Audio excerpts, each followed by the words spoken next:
اللهم صل على محمد وآل محمد. بسم الله الرحمن الرحيم. اللهم عجل لveliyike el-farac vel-afiyete ven-nasr. Selamun aleyküm əziz değerli müminler. Hoş gördük sizleri bu rahmet ayında. Güzel marifet ayıdır, ibadet ayıdır, Kur'an okumak için güzel bir fırsatdır. İbadet etmek için güzel bir fırsat ayıdır. Tövbe ve istiğfar ayıdır. Allah ibadetlerimizi ve itaatlerimizi sizlerden ve bizlerden âli derecede kabul eləsin.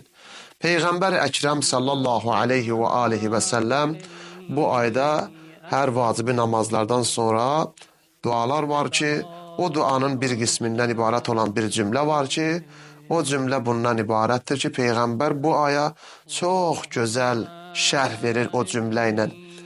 Cümle bundan ibarettir ki Peygamber buyurur ki ve haza şehrun, bu elə bir aydır ki azzamtehu, Allah bu ayı əzəmətli qərar verib və kərrəmtəhu, bu ayı kəramətli bir ay qərar verib və şərrəftəhu, və bunu şərafətli və fəzzəltəhu aləş-şuhur, aylar içində ən əzəmətli, ən kəramətli və ən şərafətli və ən fəzilətli ay olan Ramazan ayıdır. Gəlib həmən o Ramazan ayının içindəyik və Allahdan dua edək ki, bu ayı yaxşı şəkildə, gözəl şəkildə başa vurmağı Allah bizə nəsib eləsin. Bu Peyğəmbərin kəlamidir ki, əzizlər.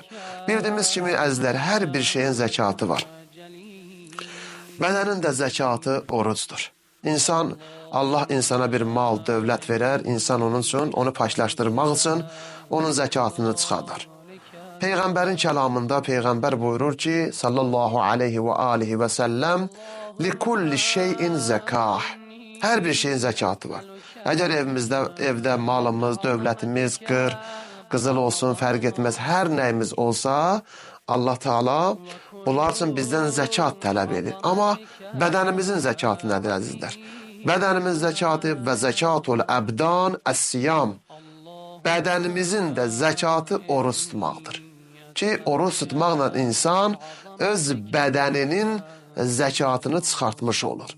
Bu ayda bu işi görməklə, oruç tutmaqla öz nəfsimizi, həm mənəviyyatımızı paylaşdırmış oluruq, həm də öz bədənimizin zəkatını çıxarmış oluruq.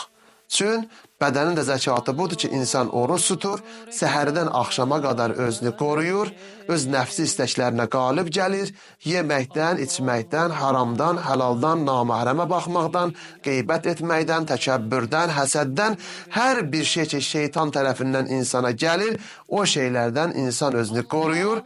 O da nədən ibarətdir? O da oruc deyilən məhfumdan ibarətdir ki, biz də bu zəkatla və zəkatul əbdan əs-siyam, hər şeyin zəkatı var, bədənin də zəkatı oruç tutmaqdır. Odur ki, oruç tutmaqla biz bədənimizdə olan haramları özümüzdən uzaqlaşdırıb və əvvəlki halətimizə nə oluruq? Qayıtmış oluruq. Allahdan dua edək, Allah Teala bu ayda tutduğumuz orucları bizlərdən qəbul eləsin və Mevlamız İmam Zaman ağanın zuhurunu təcil qərar versin. Vəssalamu aleykum və rəhmətullahi və bərəkatuhu.